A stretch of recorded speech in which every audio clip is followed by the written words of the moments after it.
and the goal is to bring you your next favorite band.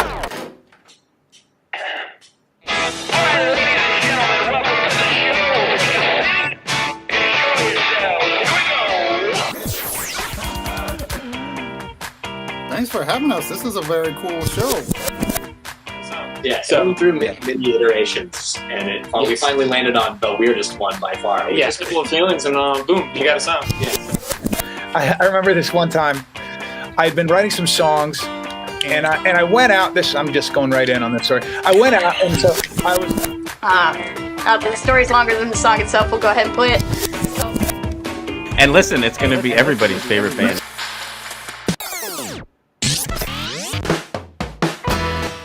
Welcome to your next favorite band.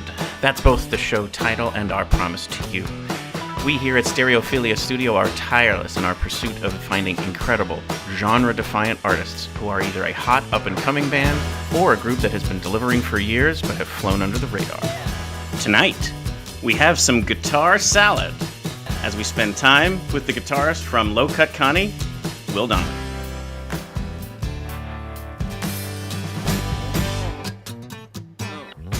Each month, we will bring you live streams, audio podcasts, and perhaps even a live concert where you can listen to the stories and hear the music of artists personally curated by us based on what we feel will be worthy of your time.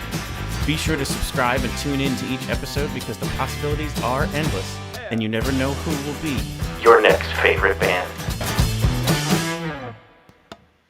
Hello, everybody. Welcome to the show. I am your host, Phillip Reese. Hello, and I'm your co-host, David Moore. And this is your next favorite band. Yes. So really, for you and I, this is really a favorite band. Yeah. Yes. Yes, and another one off the wall behind me. Yeah, almost directly off your, like, right behind your right shoulder. It's the biggest one on the wall behind you. Anyone that is listening, Phil has a whole series of portraits behind him if you're seeing this or listening for the first time. And the band we're featuring tonight is Low Cut Connie. Yes. And in this picture is a shot from the concert at the Levitt Pavilion right down the street from where Phil and I both live. Yes. And it is an excellent shot. It's signed. Isn't that one signed? It is. Yeah, so this one's greasy and got sweat in it and all sorts of things. Yes. But it's a great shot from the front of the stage. You can see Adam Weiner, who is the lead vocalist and piano player of Low Cut Connie. But tonight we're speaking with Will Donnelly, who's in the background right above the piano. You can see him clearly in this shot. And sweaty as hell. Well, if you ever seen one of their shows, it's about as aerobic a workout as you can humanely pull off. Yes, and we do talk about that with Will for sure. And then what's awesome is, as we just kind of gaze up here, Blair Crimmon's above that. We've interviewed him. March 4th, we've interviewed them. Red Barat, we've interviewed the sousaphone player, John Altieri. Freak Bass, we've interviewed. Trouble City All-Stars is over here. And so that means we just got a few remaining to go. Ceramic Animal, New Respects, Squirrel Nut Zippers. The other bands that are up here they're not bands anymore. Yeah, that's one of the hard parts is that does happen. But yes. It is wall bingo behind Phil Correct. tonight, where he's got like a triangle at this point in time. Yeah, that one feels like you're sort of cheating because there's just two in that row. But they were so important to me. That's why they went large and front and as prominent as they could be displayed. But yes, that is what's happening tonight. And it's a pre-recorded interview because Will is from Philadelphia, or currently. We get into his backstory from where he was before. David's very excited. Another Delawarean. Look, my bingo card, the Delaware bingo card, who knew that this was going to be the one that just took off? Yeah. It's definitely leading the league. New York. I thought this was going to be easy. Like, well, yep. Phil's going to win. Like, this is not even a challenge. Lots of Delaware talent. But we met down in Philly at Milkboy. We'll get into that in a second. But it's a wonderful interview, and we can't wait to share it. David hasn't seen it yet, so he'll be enjoying it. Yep, this is first for me too. With all of you. But a couple things I wanted to touch on first. First of all, we didn't get to this last week because we had pre-recorded that one, and it didn't dawn on me that it was going to air in June. But happy Pride to all those. Absolutely. And hopefully we can make it Pride all year long. That's another, like, it's one of those things where sometimes you go, why is that only a month or a day? Like, Anyway, so happy Pride to all.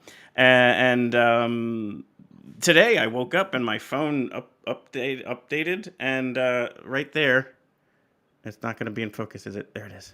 The Music Fest app updated. So it is now. It's set up now for 2023. I have set to up for 2023. I don't have it. I always delete it after it's over because it just automatically offloads it. And it seems to be pretty well set as far as like the schedule. I think they had announced about 300 artists. There's probably 400 total. So I think it's now pretty well stocked with who's going to be playing and when they're going to be playing. So I already have frustrating overlaps, and I just started. Like I quick went through it. I was just like, bing, bing, bing, bing, and then I was like, how can I go see these two bands? Anyone that's interested, musicfest.org is the website. They'll have all that information, and you can download, of course, their app. Oh, highly recommended. iPhone and Android, because the scheduling feature for me is fantastic. Is actually really well done. Like that's the only thing I wish it had was a social feature. Not that you could tweet and whatnot from it, but you could have it had its own closed friends network, because then I could be like, Phil, I'm seeing this show. And you could be like, haha, I'm not seeing that show. And then we would move on. I think there would be cool parts about that, and a couple other things that you could do to make it a little bit better. But for the most part, it is a dynamite app to be able to kind of trigger the bands you want to see, and then it telling you what days, times, and that kind of stuff. So highly recommend that. I mean, heck, even if you're not going, it's a great way to just get a list of 400 bands to go and maybe check out. I'm about 2 days in on developing a Spotify playlist, so that should be maybe ready in the next couple days, and we'll post about that on the socials once it's there. So that picking anywhere from 1 to 3 songs per entry, just so that you can get a flavor, usually comes out to be over a 24-hour playlist. You usually skip a few bands. There's some that just don't have Spotify, and then there's some that are, for example, like party bands. And then the ones that are cover bands. I love you and all, but and that's a different thing. People are going for a different thing. You're going for a vibe that night, not necessarily going because you want to see a certain band. And you would already know, like if they cover ABBA and you like ABBA, go see them. Like absolutely. I don't need to upload 2 ABBA songs or your cover of Dancing Queen. I mean that with all respect. Cover of Dancing Queen? Is it a Metalachi cover of Dancing Queen? That would actually be worth uploading. And one other thing I want to just figure we should take a moment to honor a legend in Tina Turner. She passed recently and had an incredible career and overcame massive adversity. So I just figured she's a tremendous talent, an amazing musician. She's simply the best. She pretty much is. When she sang the song, I'm like, so it's about her? Like, she's just like... right, she's just bragging. And learned that she actually became a Swiss citizen. She became... She left the U.S.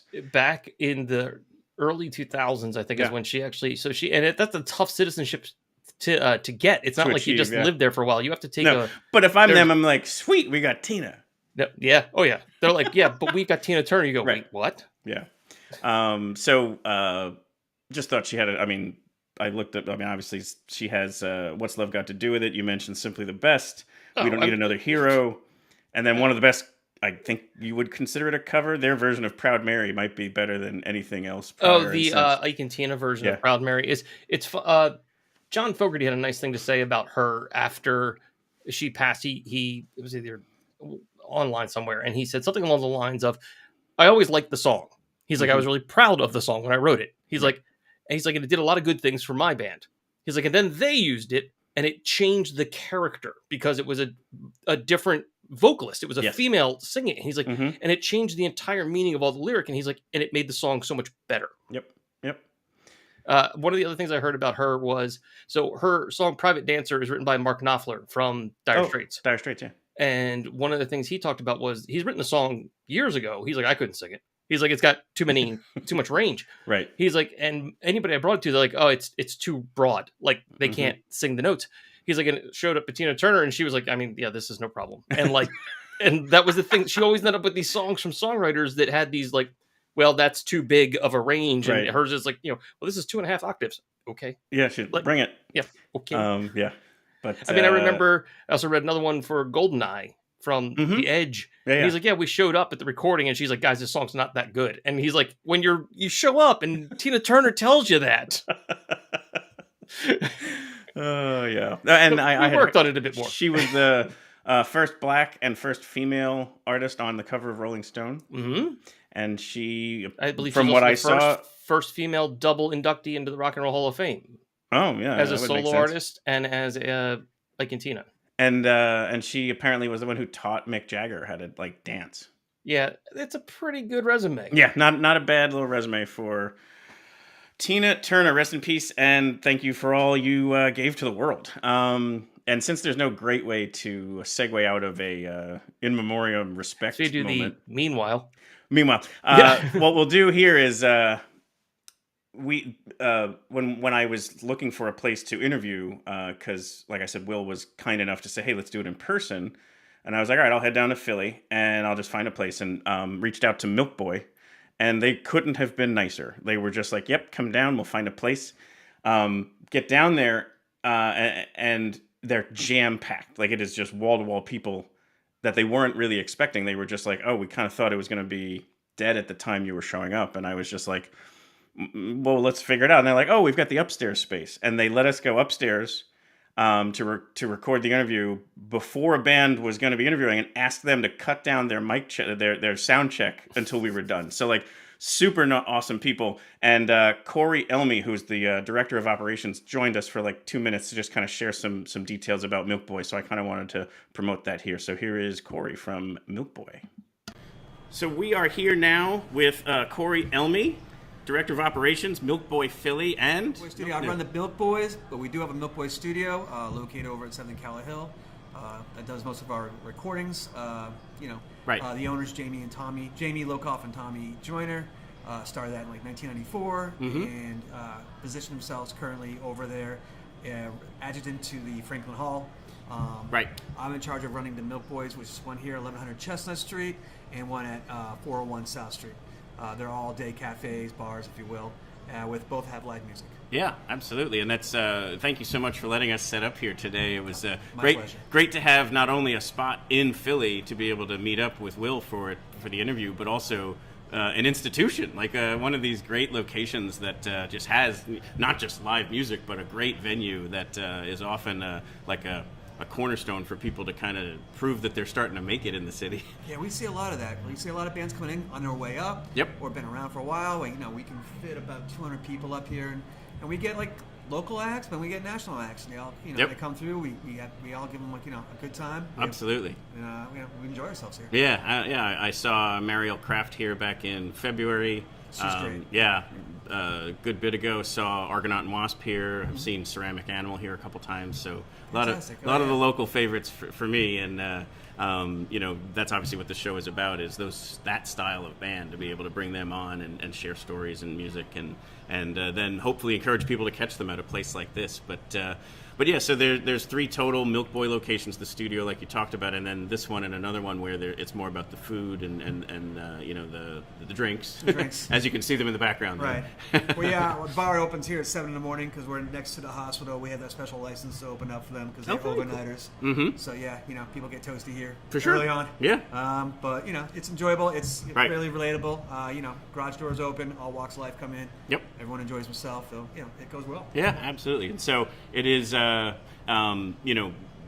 Everybody, I'll link to the page here so that people can see the upcoming shows, and then also the hours and such. If you want to share that here, is it 7 days a week? 7 days a week. Monday through Friday, it's 7 till 2 in the morning. Saturday and Sunday, it's 11 till 2. Got it. Excellent. Well, again, thank you so much for letting us kind of post up here, and thank you for sharing some of the story of Milkboy. Hopefully, people can come check it out. My pleasure. So again, thank you to Milkboy and to Cory for joining us for that, and it was a great space. And like I said, it is a wonderful spot to see a show. And then if you do need food before the show or afterwards, or drinks, it is a great spot for that as well. It is a cool place. It sure is.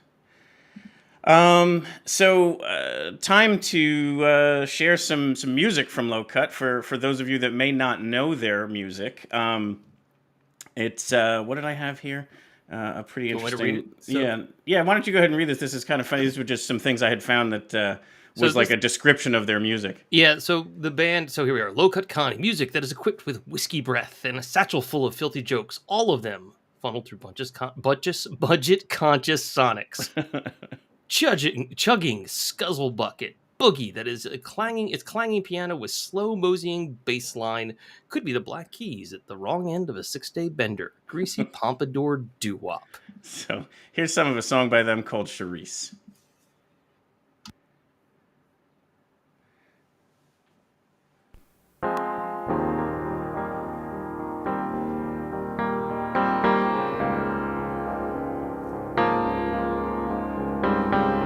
And obviously, they lead with their piano quite a bit. What the hell happened to me? Forget about everything you heard. It's such a sickening scene. Coming back to this Charisse. If we get picked up by police, you tell me I'm your one and only. 'Cause there's a mark on my cheek and you put kisses on my neck and said we don't have to speak. I don't expect a single thing, but now my patience is cheap. I give anything to not be lonely. Say Charisse, you couldn't take it. And there's Will. Couldn't stand just to see you sleeping out on the streets. No, I couldn't leave you lying like you're dead on a cold. That song is off one of their more recent releases. Yeah, it's off Private Lives. Private Lives. Yeah. And I just... Here's Will again. Yeah. Love it. Doesn't matter to me, you never did it for me to know. Charisse. Now you're taking off your shirt and wrapped a baby in a sheet. It's such a desperate thing between your elbow and your face. So hopefully you're also getting a flavor for the vibe, the style, everything that Low Cut Connie is about. And without further ado, let's get into the interview with Will Donnelly. So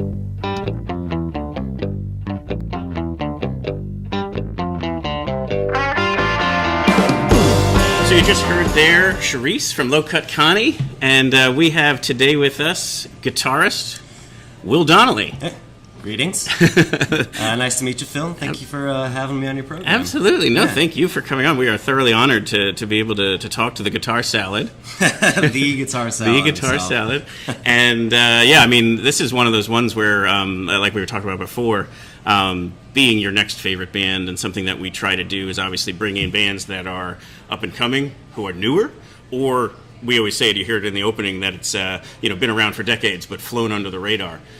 You're not exactly flying under the radar when you've been on Barack Obama's playlists and on late night talk shows and lots of other amazing things that you guys have been able to do. But I do feel like there is still going to be plenty of people who maybe this is the first time they're hearing of Low Cut Connie. Oh, absolutely. Yeah. I'm never done pretending that people do not know who we are. So I'm always going to do my best to make that known. Absolutely. But that is a great start. I mean, like, how did that get received with, let's just start with the Barack Obama playlist. Did that come out of nowhere for you all? It really, really did. Mm-hmm. There's a lot of times where you can't really measure success in milestones that are clear-cut. Most it's like a gradual thing over time, but literally just woke up one day, phone ringing off the hook, right, from Adam, our lead singer, saying, "Dude, you're not gonna believe this," and I just sat there, kind of in shock, not really knowing how to process it. Mm-hmm. And it's like, I guess it's pretty cool. And I try not to let it get to my head too often, but it is an amazing achievement. Right. And, just wonder how that even came his way and how he decided, because you're up there with Marvin Gaye, Bob Dylan, all these heavy hitters. Right. And Wet Leg now. Yeah, and then a song about partying and drinking and stuff, But the song was Boozophilia. Yeah.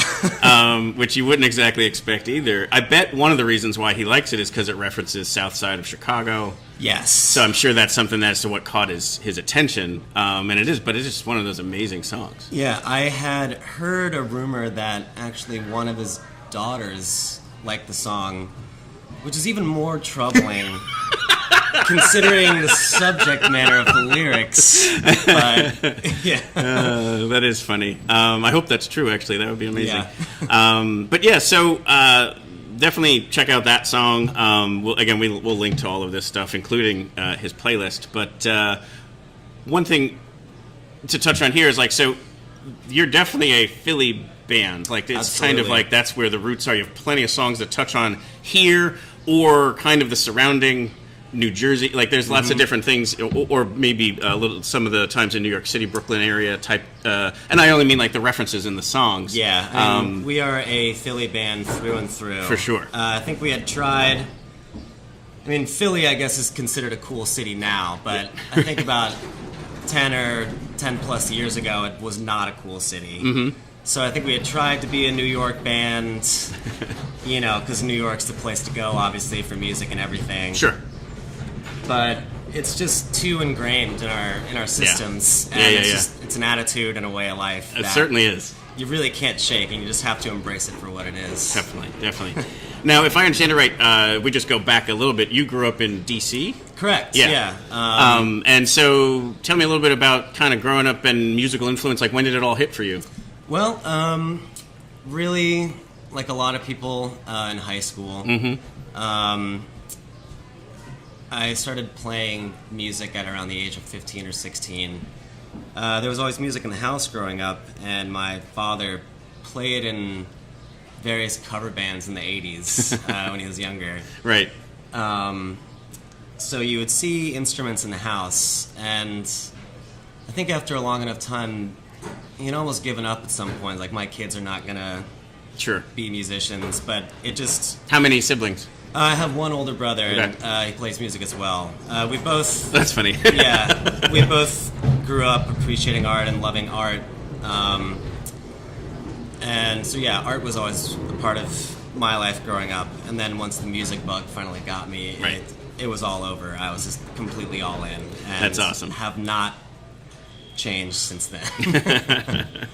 And so was it guitar to start, or was it... It was guitar. Mm-hmm. Then decided guitar was too hard, so I tried bass, which is a lot easier, especially if you like, you know, a lot of punk music. You can learn a bunch of songs really fast. And then drums. And so we have a co-host on the show, and he is a musician. I've just been a music lover my whole life. Yeah. But he's a bassist, so he may take umbrage to your comment that it's easy. Well, if you're starting out, there are fewer strings, and they're bigger. Right? No. He might also completely agree with you, but no, that's very cool. And the other one that always comes up is, for so many musicians, the first music that they played and performed was punk music. I mean, yeah, I still enjoy it to this very day. Mm-hmm. I always enjoy the message and the immediacy of it. Yeah, I imagine, because I've tried to give it a lot of thought, like, I think it's the accessibility of the music and the kind of, you know, rebellious spirit of, so if you're in that age range, it's going to be what hits a lot of buttons for you. In fact, tonight I'm going to be seeing the Arcadian Wild, who play some of the most beautiful, you know, just music. I guess bluegrass might be the closest genre, but in general, and they were on the show before, they talked about it, like, that's what they listened to first, was punk music, and it's just amazing. No matter what music you end up playing, listening to punk and playing punk to start as a kid didn't have an impact on whether you ended up down one of these other genre paths later. It's just that's been one of the more fascinating storylines that keeps coming up. It's very cool. Yeah, I mean, you know, it doesn't have to be that complicated to be that direct and say something. And you can really boil it down in a minute and a half, 2 minutes. Yeah, sure. Yeah, that is one of my favorite things, is those songs like 1, 2, 3, 4, and then 2 minutes later it's over. I'll take it. Yeah. So then, DC, you end up in Delaware, correct? Correct, yeah. Rather than going to college, I tried to go to college for music production, and I sort of lost sight.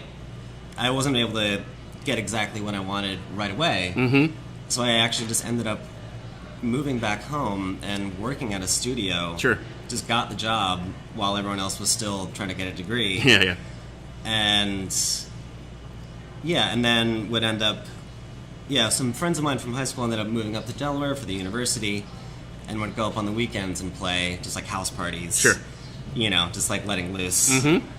And ended up meeting a lot of great people, and those people, our old band actually ended up opening up for Low Cut Connie one day. God, I was going to ask how, like, and at a club that actually worked the sound for as well, and I thought, like, wow, this band is amazing. Like, they're putting on a huge show. Yep.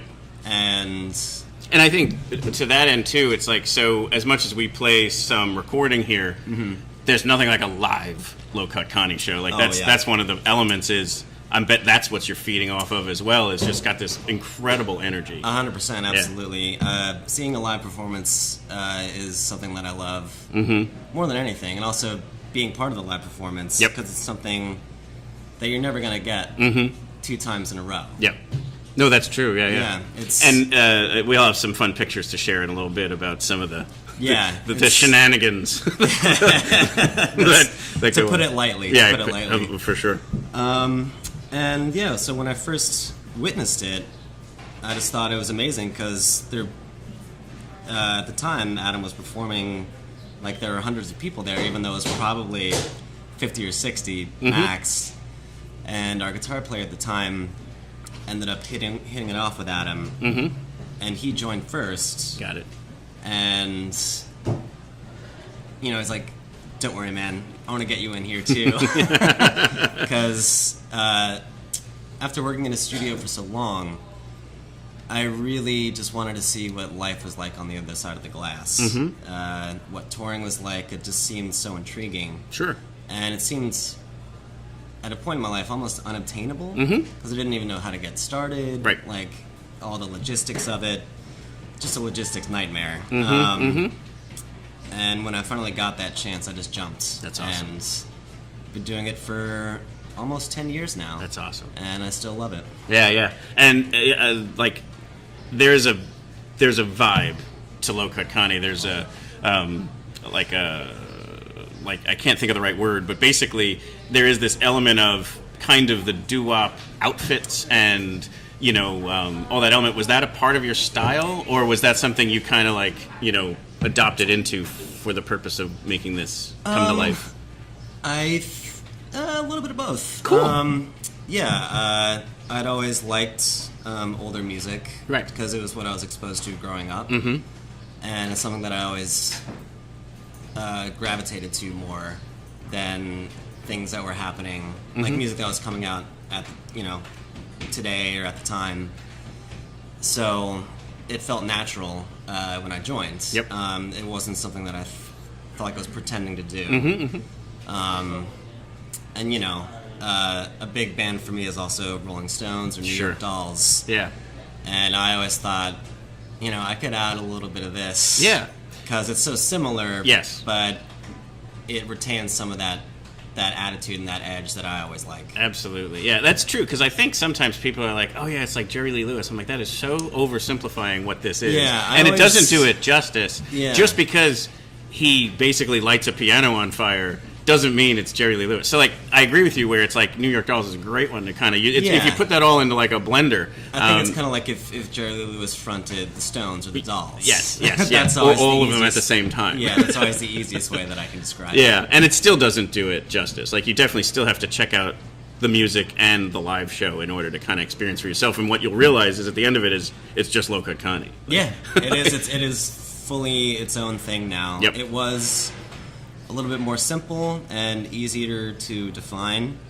We've been called retro rock. We've even been called rockabilly, which feels a little silly now. Right. I guess, again, I think I can see somebody picking that up off of maybe looking at a YouTube stream or listening to it on Spotify, but not necessarily. The easiest descriptor is just rock and roll, like every sense of the word. And it's evolved over time. The songs have gotten deeper. And the sound is progressed and changed, and that's always something that I've appreciated. Yeah. It's not just one thing, because life's way too short just to like one kind of music or a couple kinds of music. It's so expansive and so amazing to appreciate all of it. Yes. So you try to pull from R&B, boogie woogie, like everything that you can. Yep. And paint a new picture from it with the tools and the things that you've appreciated over time in your own life and experience. Very true. And that's something that we want on this show, is to not really. The point is, it's not about a genre. In fact, sometimes people are like, well, listeners might be like, oh, what genre is this one? I'm like, it's the excellent genre. Yeah, just tune in. It's awesome. I will say, you know, not being able to put a pin on the genre is not great for record executives or anything like that. No, right. You know, we're not trying. Well, those people want it summed up succinctly, which you can, but you know, but it still doesn't. Who needs them anyway? That's fantastic. So before we get to the elephant in the corner of the room of the pandemic, there's a good chunk of time there where you're building up that momentum, and you're releasing great music and all that kind of stuff. Like, even before the Barack Obama playlist or the like that, it just seems like it's a great tight knit supportive family. I mean, I'm kind of guessing here, but having seen you a number of times, it just seems like you guys have a blast. You have to. Yeah. It's if I was not enjoying it, it's very easy to see on my face. And if you're working so hard just to make sure 45 minutes to an hour goes well and goes smoothly, you have to enjoy everything else leading up to it. Yep. Because that payoff in that release is so finite and so small, and you're just chasing it all the time. So if you can translate that into every other aspect that goes on behind the scenes, making the music, trying to put it all together, it is paramount to be able to sustain for this long, for sure. Yeah, absolutely. And then any particular story stand out to you from life on the tour or something like that? Oh boy, how much time you got? Well, I'm fine if this goes over 3 episodes. Go right ahead. Oh boy. I would say one of the last times we were touring in the UK. No, actually, the first time we were touring the UK, I'm sorry. We had a rental piano, because there was no way we're shipping a piano all the way across the state, to the UK. And it was pretty janky, to say the least. It didn't have front legs at all. Okay. So this sounds amazing. Yeah, already. if you could imagine the silhouette of the side of the piano, it just sort of looks like a dresser with a shelf sticking out. Where like the keyboard would sit. Oh my God. And you're still... And again, for those of you who know a Low Cut Connie show, you already can tell this is a... the piano is part instrument and part stage prop for the live show. Yeah. And so you my normal go-to move at the end of the show is to get on top of the piano. Which I have a picture of that. You go talk, I'll bring it up here. My go-to move is to get on top of the piano and so I'll show you this, and I'll tell you a story about this right after you finish this one. So that is Will on this is the first time I ever saw you play. So this is Music Fest either 2018 or 17. I think it probably 17. It could be 17. Right. Yeah, that makes a lot of sense actually. And Adam at this point is either crowd surfing or walking amongst the crowd, or some combination of the two. He's out there doing his thing somewhere. Yeah, because this is the show closer. Yeah. One last chance to get a little bit of spectacle in. And so I try to go for it, knowing full well that this piano is may not be up for the task. Not built for it. Yeah. And turns out it was not. Spoiler alert. I try to jump off of it. The piano tips over. It falls forward. I fall backward. And the most cacophonous sound happens right when all the music drops out as well. Right. So, and they just see me just flail. Totally eat shit, like falling off this piano, like, a 4 or 5 foot fall. Right. And I don't mean to laugh, but it was a pretty harrowing moment there for a second. Sure. Yeah, you also have a probably impaling instrument in front of you. Yes. If not also expensive if it was to, take a dirt nap. Yeah, I hit the floor. Everyone gasps. Sure. Everyone in the band. There's actually there's a live recording from the soundboard somewhere. You can hear everyone in the crowd going like, "Oh shit!" And miraculously, I come out relatively unscathed, and I pop up, and I was like, "I'm okay," and everyone's like, "Hooray!" Meant to do it. Yeah, Totally as planned. After the adrenaline wore off, Mm-hmm. I did end up having a couple cracked ribs. Oh, jeez. Okay. And still had another week of touring to Oh, do. jeez. It ended up being okay. Like, I had, there's not too much you can do about a cracked rib other than, like, kind of be in pain a little bit. That's true. Yeah. Yeah, you can like tape it up. I don't know what that does for Yeah, anybody. Just there's- reminds you that, yep, that hurts. Yeah, the amount of small injuries I've accrued over the time of touring is... I've lost count, really. But that's one that really I sticks can imagine. out. I mean, it is a high-energy, kinetic show from time to time. I mean, I'm in my mid-30s now, and maybe some of the things that I've attempted to do over time, I do less often. Mm-hmm. Maybe I've tried focusing on maybe being a slightly better musician, maybe. Make up for that, Yeah. instead Right, of right. throwing myself into a drum set or Mhm. jumping off a piano all the time. Right. They still happen, Yeah. Something always takes over, and you can feel in control, Mhm. and and still do all the crazy moves that you want to do. Sure. You just might spend more time assessing Mm-hmm.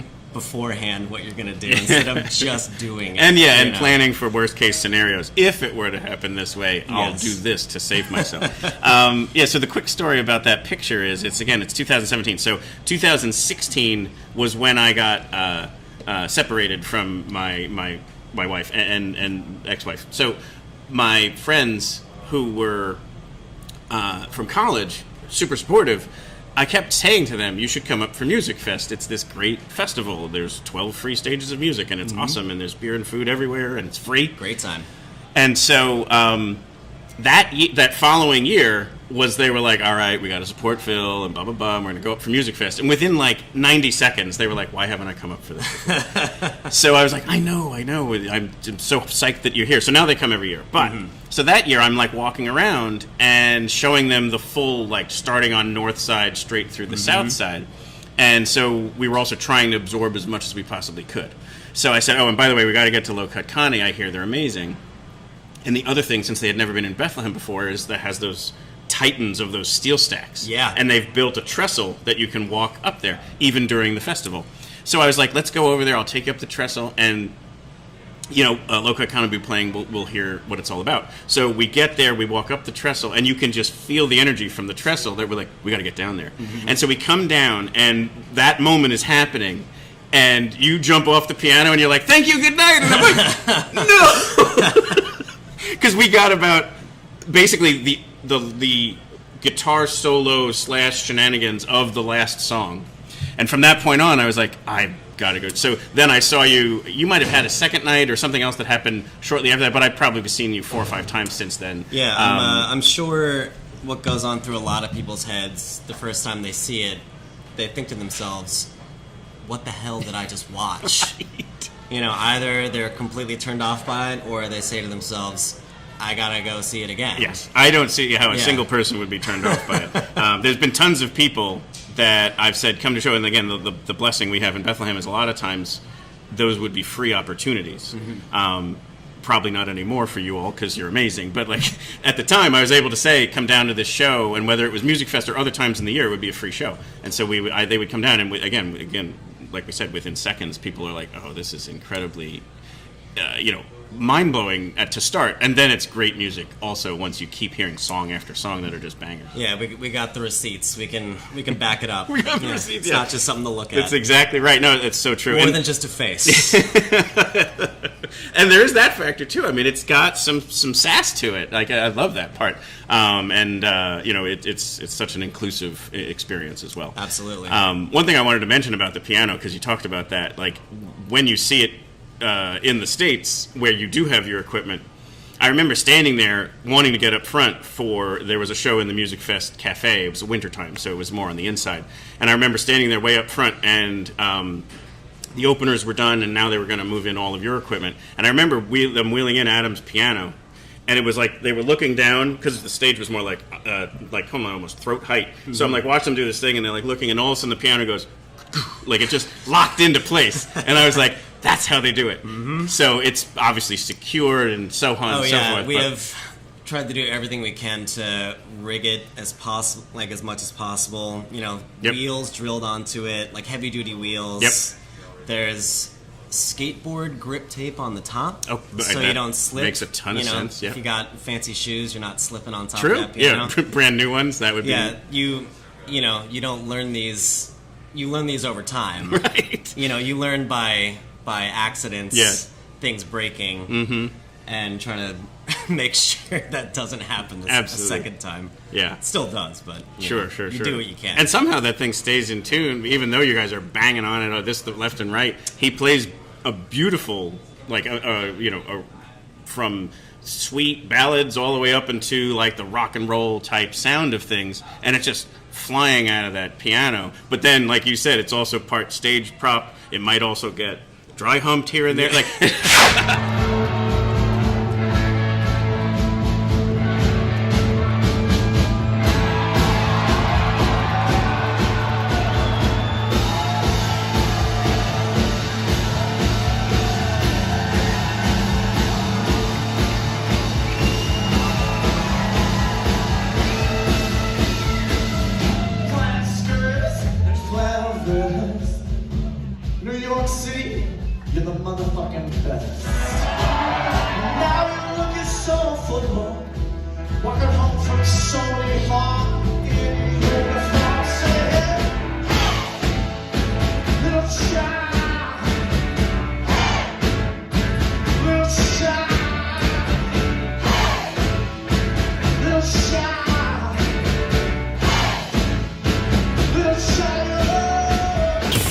It becomes like a sofa, it's so very, very cool.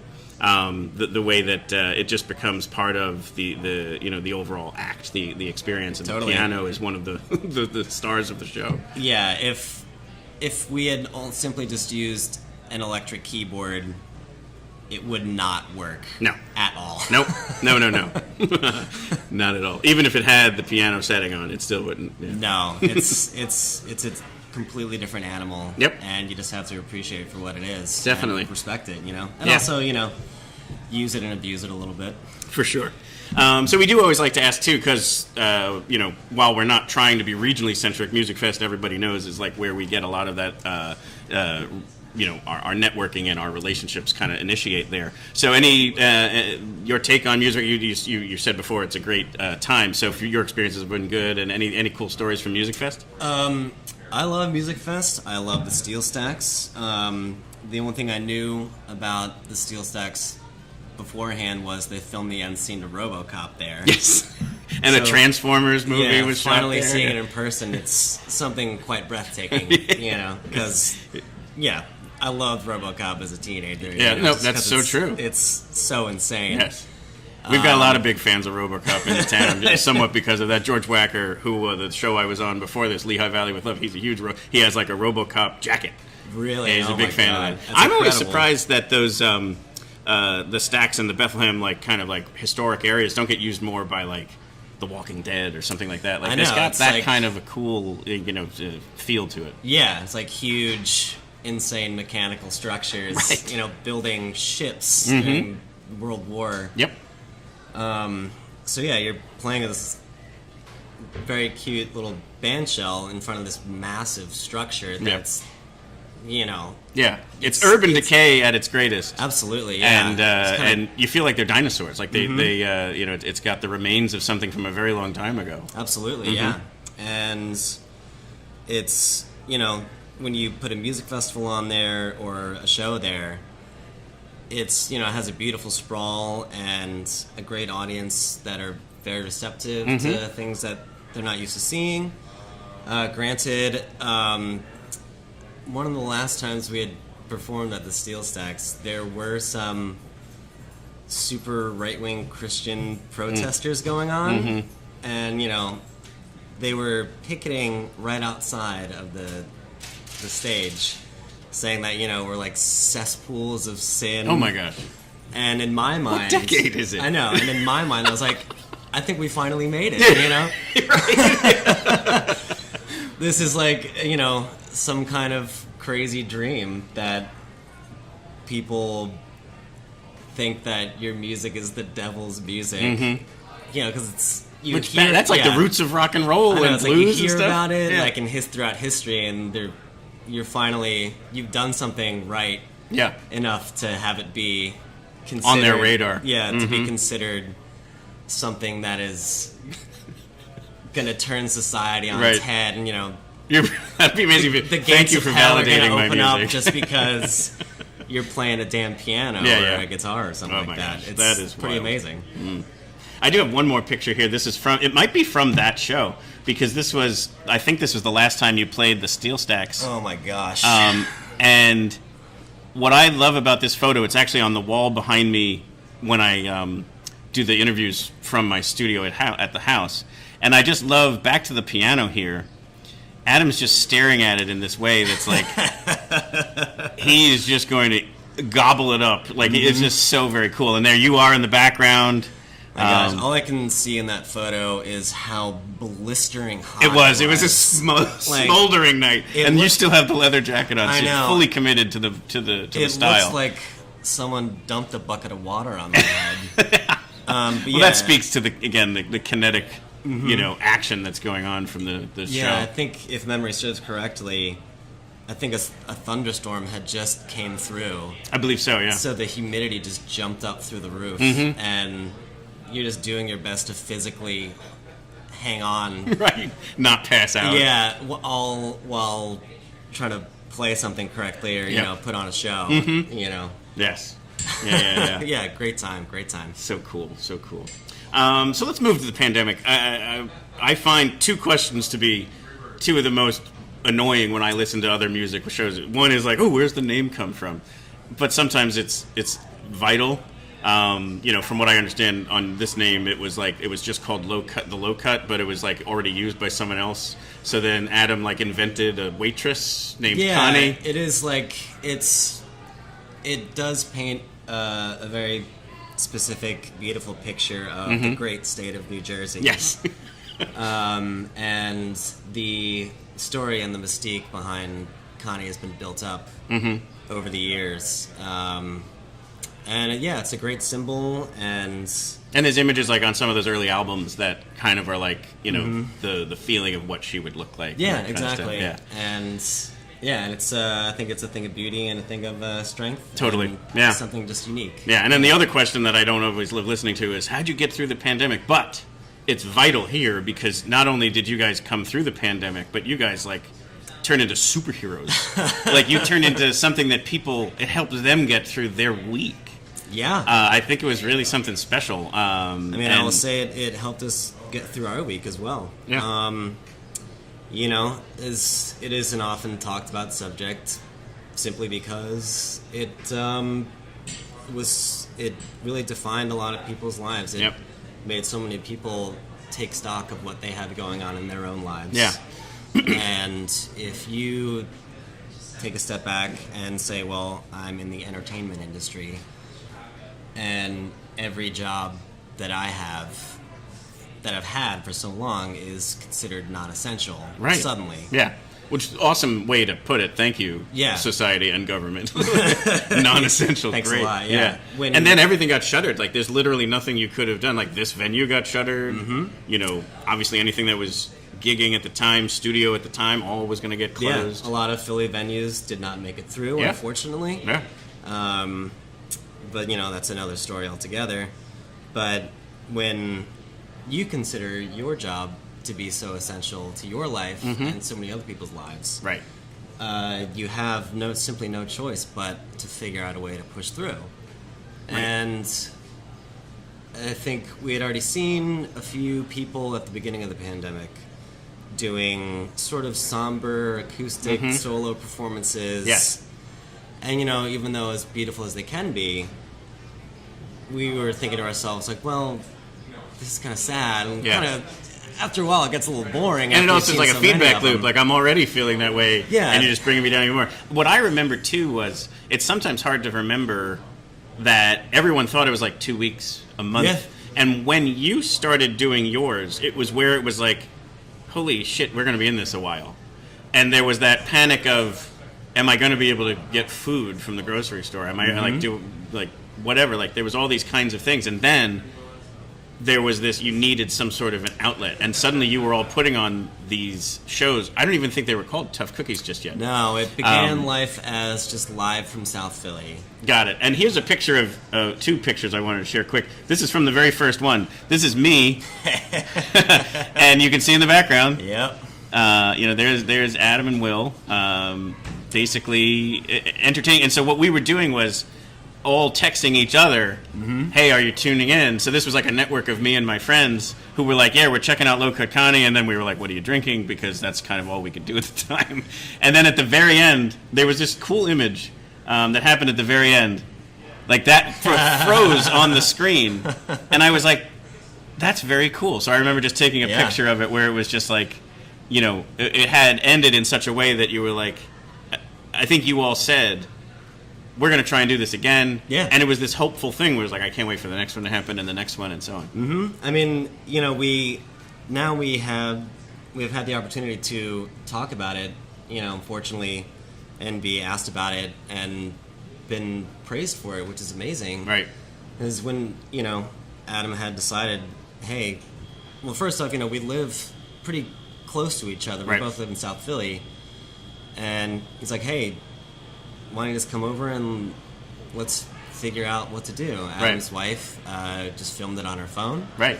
And we just did our thing. I would tap out the rhythm of the drums with my shoes. Yep.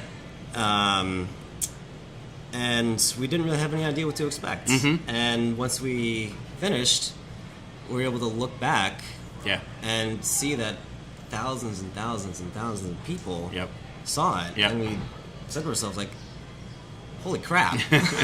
right. Like, this could be something. Yeah.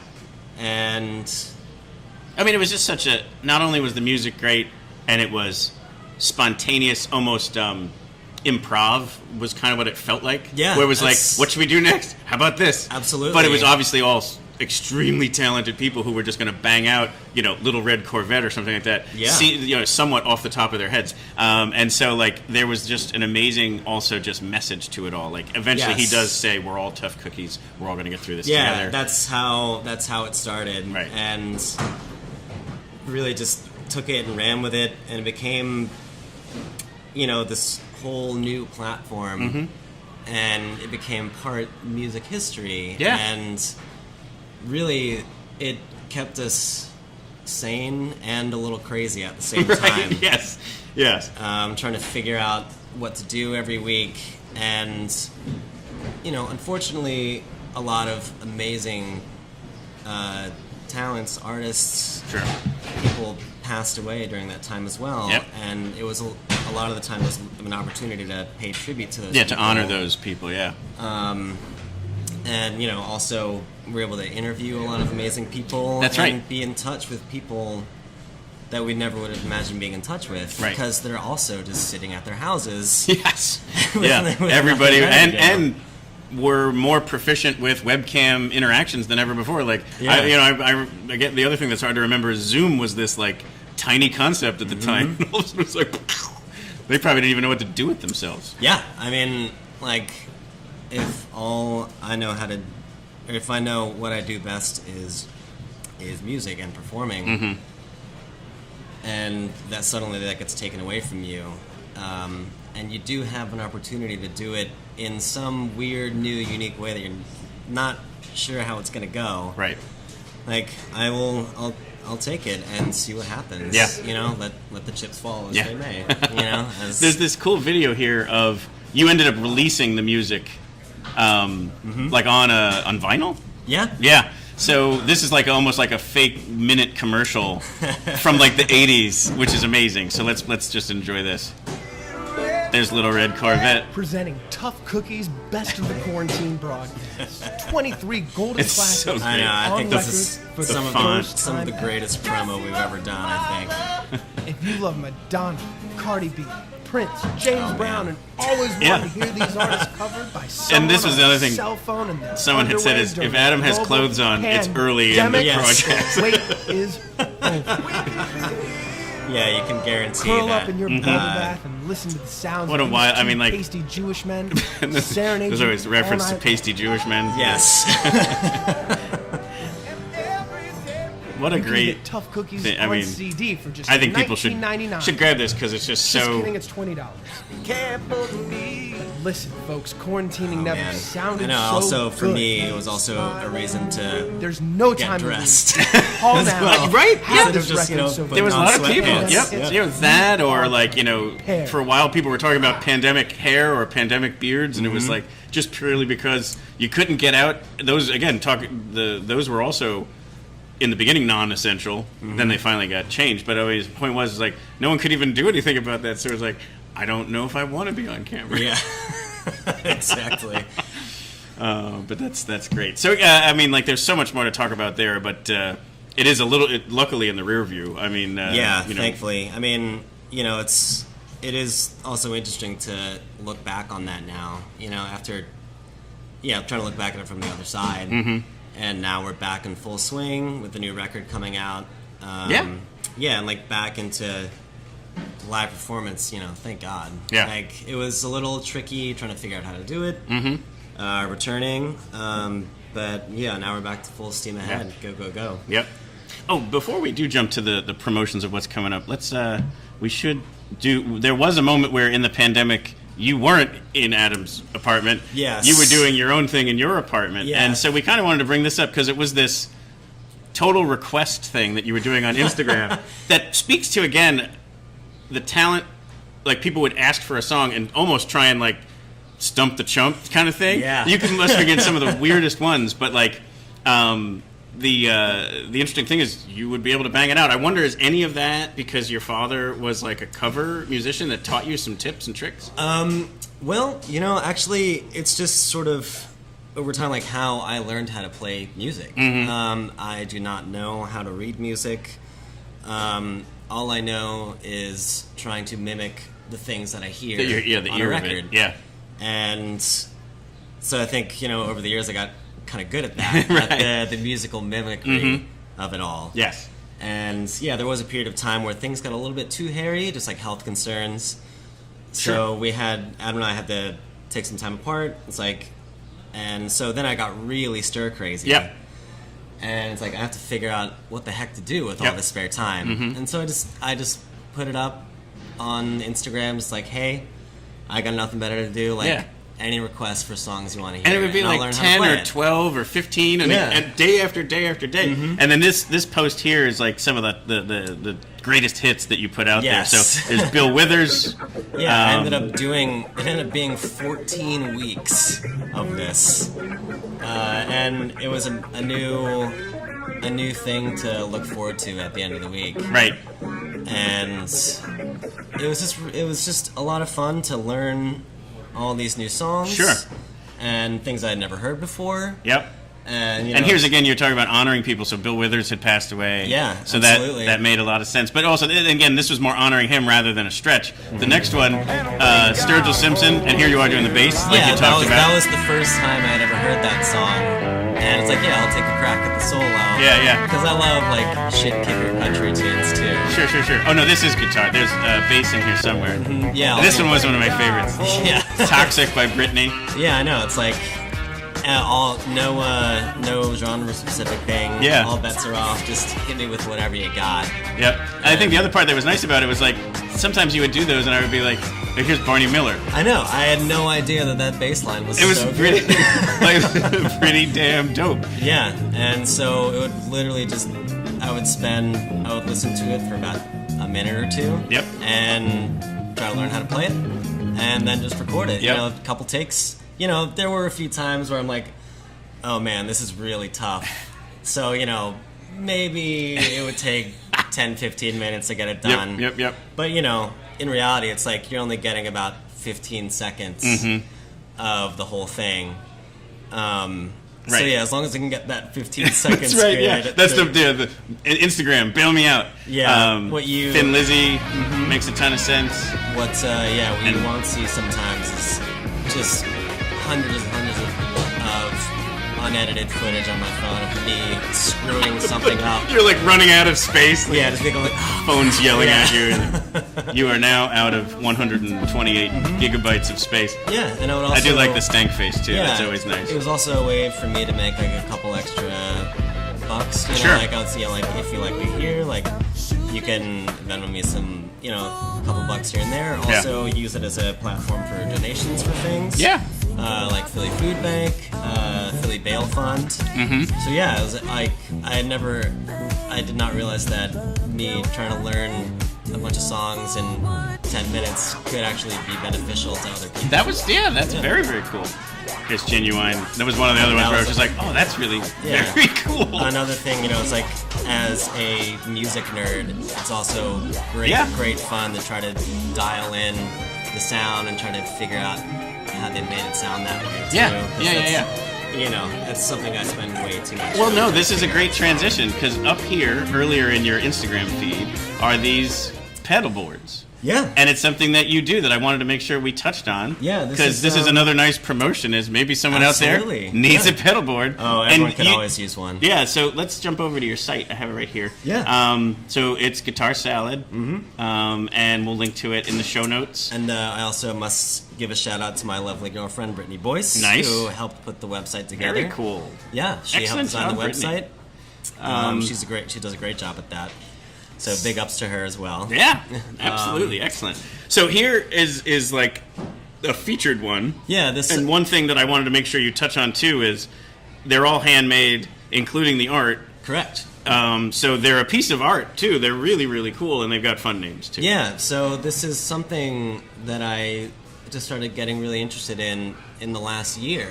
Pretty much right around this time last year is when I just decided it's like, hey, like I think, the guitar effects are really interesting, and the way that they're made is very interesting. I was already familiar with some basic engineering concepts. Sure. Just from like working in studios and stuff, just being around it for so long. Of course. And also you wonder why the price tags are so high. So like, well, if it's just this stuff, I can take a crack at it. And sure enough, I decided to tell my girlfriend, Brittany, it's like, hey, like, I think I want to invest my time in this. What do you think about it? And she thought it was an amazing idea. Sure. And she also mentioned, you should try to promote this as a thing, try to make things for friends. Yep. And it's like a great way to fund the hobby as well. And yeah, it's been a great, amazing learning experience and an amazing thing to dive into. Yep. And this would be, so I just would make things for friends. Yep. And because I just like art and aesthetic so much, I just thought that was really important to me. Yeah. Because after a while, the market for it is so oversaturated. Sure. So you really have to do what you can to make sure the aesthetic is presented in an interesting way. Yeah, you gotta be differentiated in some way. Because, as long as it sounds good, no one cares too much about what's on the inside of it. But does it look cool and does it make your does it make your stuff sound better? Right. Yeah, no, that's very true. So here's the one, the big whoop. Yes, this is something I designed myself, and it's based on something rare that doesn't really exist too much anymore, and really interested me. And I still use it. It's like my favorite guitar sound to use, and I try to wallpaper any music I can with it. Sure. Is there any correlation to like a sound in one of the Low Cut Connie songs? I would say something on the new record that people have not heard yet. Got it. That's a good way to tease that out. Being a guitar player, you're gonna love a fuzz tone. Sure, of course. It's just too much fun to mess around with. Yes. Because it's so wild and unruly. But this one is like, it can be very unruly, it can make it can sound like your amp is about to explode, or Right. it can make it sound really pretty. Right. I would say, fuzz tone is my favorite sounds. Awesome. In my own personal choice in music and my own life. Yep. And here are a couple of the other ones. Skate Gazer, These are Kawari all- sound, a little saucy. These are all things that I've designed and made for friends. Yep. And yeah, anyone out there listening, if they would like one, please reach out and send me an email, send me a message on social media. Yeah, the email's right here on the bottom of the screen. Will Donnelly recording at gmail.com. Yeah, and that goes to show it's the same email address that I've had for 15 years from a previous life. And then lastly, anything to kind of promote here for so we have the upcoming record and a tour to go with it. Correct. So I'll pull up here the Low Cut Connie site. Art Dealers. Yeah, that is the new record. Yep. We recorded it a year or so ago. And here's the new single, Are You Gonna Run, is out. Yes. And actually, people should tune in. So we always play one song after the credits roll. And I have a live recording of Are You Gonna Run when you performed in Sony Hall. Awesome, yeah. Probably 2 years ago. Yeah. And I don't even think I knew I was capturing something that was like a future single. I think you guys just kind of finished one song, and I was just like, I want to get one for the show or for myself or whatever, because sometimes you're always sensitive to, am I allowed to do it or whatever, but you guys seem to be cool with it, so I recorded it. And then it's been sitting there, and then now that we had this chance, I'm like, I gotta go back and get that recording. Yeah. And then I pull it up, and I'm like, holy smokes, it's Are You Gonna Run? Like, I had almost forgotten that's what I had recorded. But anyway, great song. Thank you. Yes, great song. Yeah, it's amazing new record. I think it's a great portrait of where the band is now. Right. I would say about 85% of the material was recorded all live together. That's great. Because that's a big thing for the whole like ethos and approach. Totally. I do love that. And usually, I have learned that those are the albums I like the best. Not that I'm kind of claiming that I have some sort of ear for it. It's more just probably what just scratches that part of my brain that I just appreciate it when it doesn't have to be a live album, but it's a live recording of the band all together. It just, to me, I think, it has just a different spirit to it. It's always something much more palpable. It's like it can't really be described, but you can always feel it. Yes. And it's when you think about a few musicians in a room together, hanging on for dear life, trying to make sure that they all stop and start at the same time. Yeah. It is it's a beautiful thing. Yeah. To be it's part more of. like the live show. Yeah. Versus I'll lay my track, then you lay yours, and so on. So definitely look forward to that. And then you're touring. So starting very soon. Yeah. Yeah. And then it really kicks off in the fall, like in September is where it kind of explodes. Yeah. But there's a Philly show here on June 29th. I know, at the Mann Center. It's a big deal. Yeah, that's a huge deal. With Chill Moody, which is fantastic. An amazing Philly artist. Yep. So talented. Yep. And the way that he presents himself, he's got his own beer. Like, he's so amazing at, like, his own branding, and he has his own vibe and style. Definitely. If you don't know Chill Moody, check him out as well. Yeah, he's an amazing guy. And then in September, it's just like a long tour. Yeah, we are back hitting the road, baby. Yeah, yeah, we're New York and D.C., the great state of New Jersey, and then you're heading out west from there. Yeah, and Very cool. we're very excited to be supporting this new album that's coming out very soon in September 8th, I believe.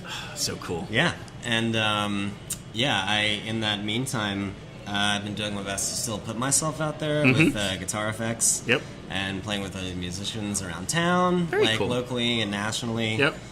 You know, as amazing as Low Cut Connie is to be a part of, you still have to do things for yourself at the end of the day. Yeah, absolutely. And those things still at the end of the day are still music. Yeah. When I'm not doing music, I'm still doing music. Go figure. Makes a ton of sense. Yeah, I must like this or something.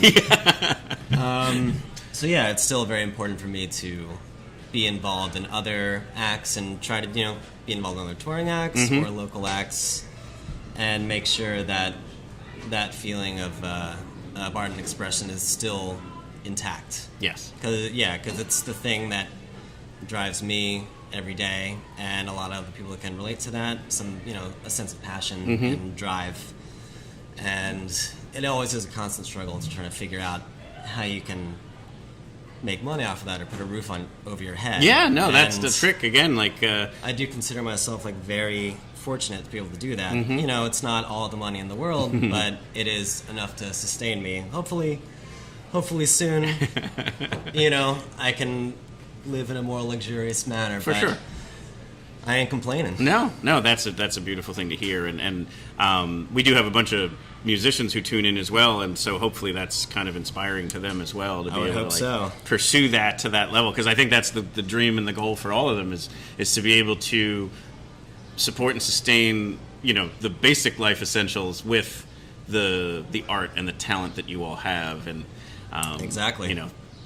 It's a joy and a you know, an honor to be able to go see you all perform, and I'm truly just blown away by you coming on the show today. So thank you, Will, very, thank very you so much for me. coming on, for sharing such amazing stories. Again, check out all the prior stuff. Check out the Tough Cookies stuff, and then certainly check out the new release when it comes out in September. And definitely do not miss a live performance, because if you like the music or love the music recording wise, turn it up to 11 when you go see them perform live. It's a special night. So absolutely, definitely go see it. Thank you very much for the kind words, Phillip. Absolutely. I appreciate you having me on here and being able to talk with you, to be able to wax a little bit. That's right, wax poetic. Yeah, waxing sweet nothings. There we go. Over radio yes, waves. Absolutely. And one last quick thank you to Milkboy Philly for letting us set up here. This was wonderful. I know. It's we've been interrupting a band's sound check for about an hour Yes, now, if you did hear anything going on in the background, let them get to it. Yeah, let's let them do their sound check. But anyway, thanks again, Will. This was awesome. Thank you, man.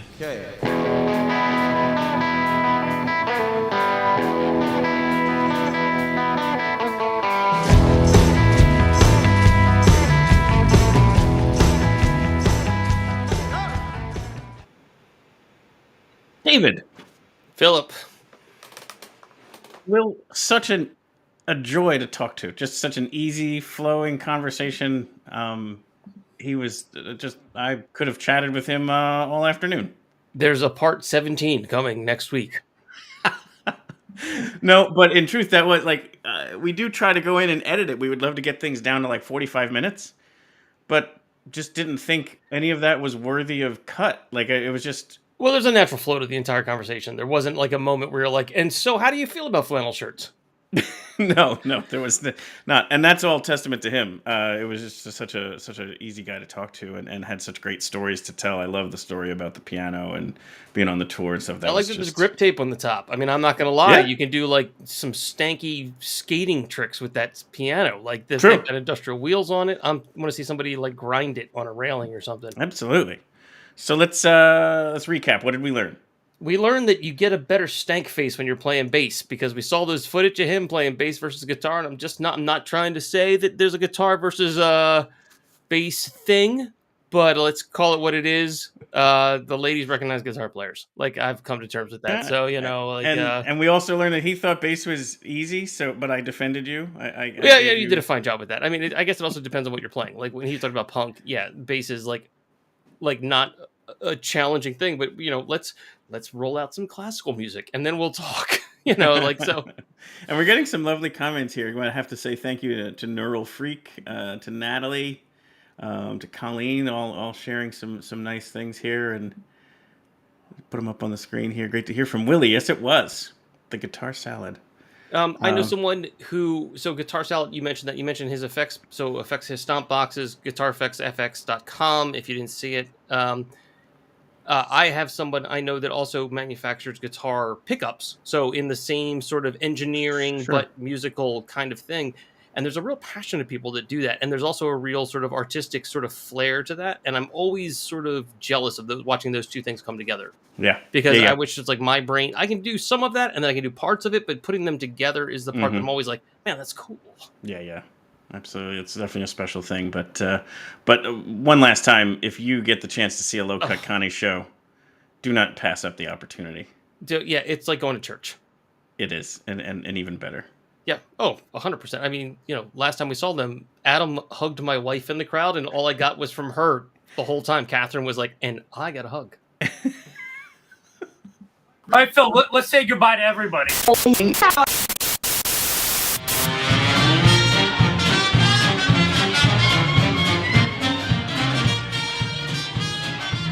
We hope you've enjoyed this episode of Your Next Favorite Band. We'd like to sincerely thank The Guitar Salad, Will Donnelly of Low Cut Connie, for sharing all those stories and the experiences through the pandemic and his effects pedal boards and all that great stuff. Hope you really enjoyed this show. Also, a big thank you to Milkboy Philly for letting us interview there. Nicest experience there, and can't wait to maybe pull back up there again and definitely check out a concert there and eat and drink. There'll be links into the show notes here for all of Low Cut Connie's stuff, Will's stuff, Milkboy's stuff, and be sure to check all that out. Like and subscribe, and check them out if they play near you, and also the new music that's coming out in September. As always, our hope here is to bring you your next favorite band. If you happen to already know Low Cut Connie and you tuned in for that, thank you so much. Our ask is that maybe you enjoyed things to the point of wanting to check out next week. So like and subscribe and follow us so that we can bring you your next favorite band. We have accounts on Twitter and Instagram and Facebook, and these live streams here, and then the podcast is out there as well. We have a very special interview next week, and really great stuff leading up through July and into Music Fest. So definitely keep tuning in, and let's catch a live show together soon.